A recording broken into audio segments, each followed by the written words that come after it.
The giant tortoise and the waved albatross are best bio buddies. The giant Galapagos tortoise is an amazing force of nature, weighing over 900 pounds and living up to 100 years. Their population dropped down to only 15 tortoises back in 1960, but through conservation efforts, we've managed to get that number back to over 3,000, and it's had a surprising effect on the waved albatross, which breeds almost exclusively on Espanola Island in the Galapagos Island chain.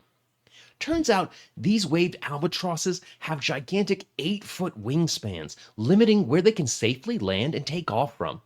Enter the giant tortoise, which Darwin famously observed carving paths through the vegetation as they ate and moved about the islands.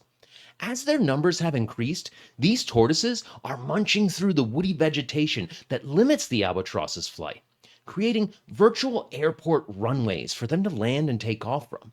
This, in turn, allows the albatross to find and access better nesting areas, supporting the bird's conservation in a very natural way.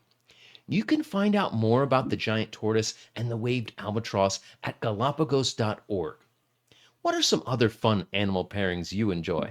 Let me know in the comments. Future snitches will not be getting stitches. Scientists have managed to 3D print skin directly onto open wounds.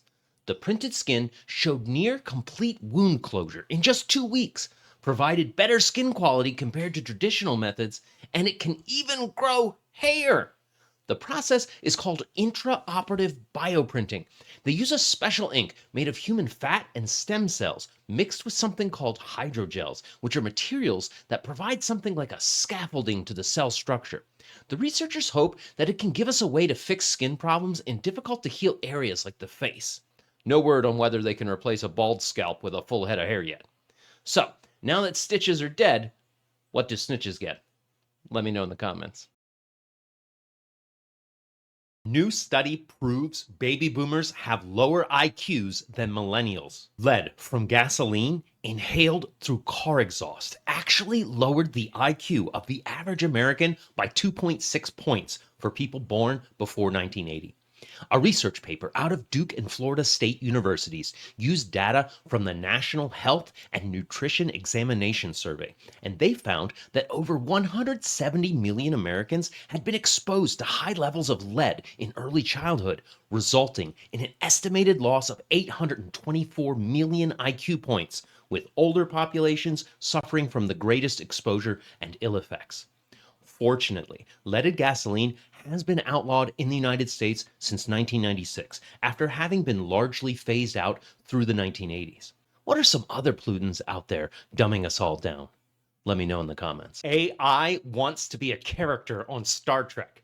A group of researchers recently set out to optimize AI responses by trying different ways of asking the same questions. They were particularly interested in following up earlier work that found positive language helped with accuracy when solving math questions in an AI environment. Incredibly, they discovered that the AI works best in the context of Star Trek.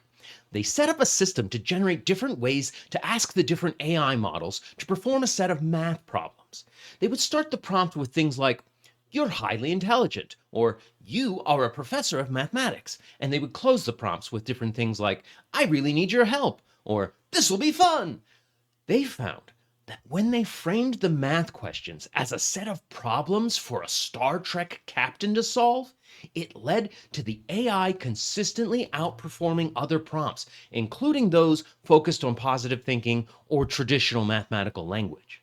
No word on whether they'll follow up with religious questions framed by the Star Wars universe and the Force. What are some strange AI chats you've experienced? Let me know in the comments.